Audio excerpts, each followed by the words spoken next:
Primeiramente, sobre a questão de analisar todas as hipóteses, né? É exatamente porque a gente é limitado e não consegue sondar todas as hipóteses, todas as evidências, existem evidências que sempre se manterão ocultas, às vezes elas nem estão lá, mas é por uma incapacidade nossa, até temporal mesmo, ilimitada no espaço. É por isso que eu falei lá atrás que eu não sou aquele ateu ingênuo que afirma categoricamente, com 100% de certeza, a inexistência de Deus. Mas eu também não sou agnóstico, eu sou um ateu, né? O agnóstico ele já é um pouco mais neutro. Por que eu não sou agnóstico? Você pode perguntar, Ari, mas se você reconhece a incapacidade do ser humano de sondar toda a realidade, todos os argumentos, todas as escrituras, experiências e tudo mais, todas as perspectivas, como é que você não é agnóstico? Agnóstico não seria a atitude mais sábia? Talvez, mas eu acho que a visão naturalista, sem Deus, ela começa com uma vantagem. Ainda que eu tivesse comigo que os argumentos pró ou divergentes da existência de Deus fossem equivalentes, iguais, ainda assim eu acho que a visão ateísta, naturalista, ela tem algumas vantagens. Ela é um cenário, ela se coloca como um cenário mais simples, com menos entidades, ela tem menos compromisso, né? Ou seja, ela tem compromisso apenas com aquilo que já está dado, que é um mundo reconhecidamente físico, concreto, material. Ela não postula mais entidades, mais problemas, né? Ou seja, nós já temos problemas com o universo, ou seja, existem lacunas explicativas, coisas que a gente não consegue explicar no universo. E de repente a gente traz Deus, ele também não explica logicamente, a gente pode debater isso se você quiser, ele não consegue interromper os furos lógicos que nós temos no universo. E ele, além de não conseguir, ou seja, ele mantém a nossa ignorância da mesma forma, ele ainda traz novas propriedades que precisariam ser explicadas, propriedades mágicas, bem exóticas, propriedades bem excêntricas, extraordinárias, né, como os homens atributos, o fato dele ser infinito, insondável, imaterial, o fato dele ter esses poderes todos, a onipotência, a onipresença, a onisciência dele, né? Ele é um ser que sempre existe, é excelso e ao mesmo tempo extremamente simples, sem composição, pelo menos segundo o tomismo, né?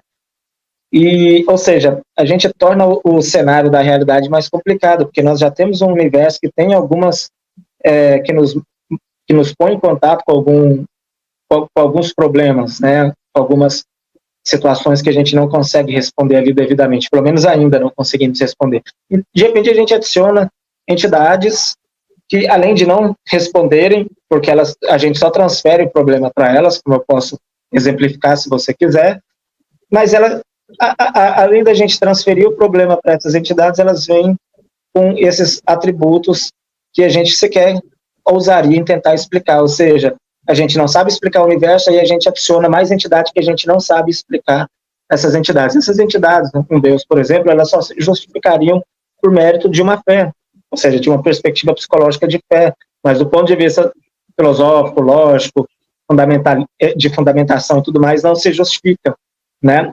Então eu acho que o naturalismo ele já começa com uma vantagem, ele propõe um cenário mais simples, com menos entidades.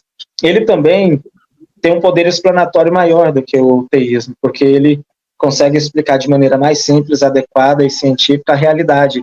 Ele também se adequa mais à ciência, que é uma proposta significativa, né, da realidade, ou seja, a realidade nos mostra coisas que não vão além daquilo que a gente espera do naturalismo, né?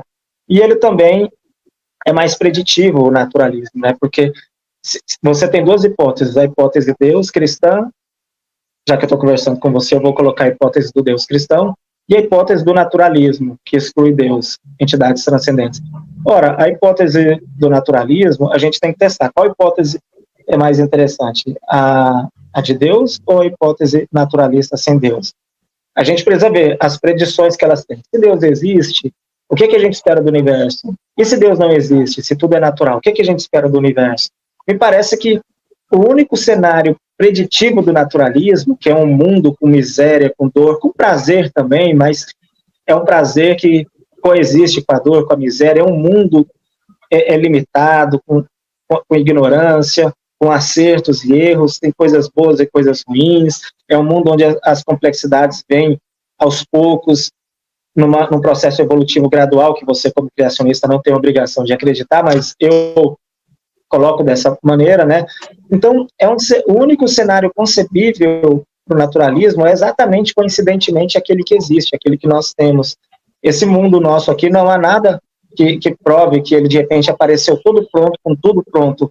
Não, as coisas se estruturam muito lentamente, progressivamente, assim como você nasce com menos conhecimento, vai adquirindo conhecimento, ganhando células, ganhando complexidade, né, você começa a se tornar alguém mais complexo e tudo mais, fisiologicamente, cognitivamente.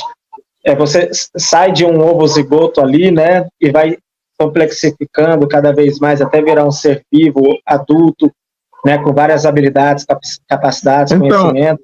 A mesma coisa se dá na natureza, né, as coisas bem simples ao mais complexas. Já finalizando aqui, criacionista, prometo que eu vou finalizar aqui, os átomos no universo, eles vão desde o próton, que é o núcleo do hidrogênio, até o elemento mais pesado, natural, que é o urânio-238, que vai surgir lá na frente, na nucleossíntese das explosões, né, das estrelas, que são as supernovas. Então, é um universo, é um cenário que é o único cenário possível no naturalismo. No naturalismo não dá para imaginar uma coisa assim muito mágica demais assim.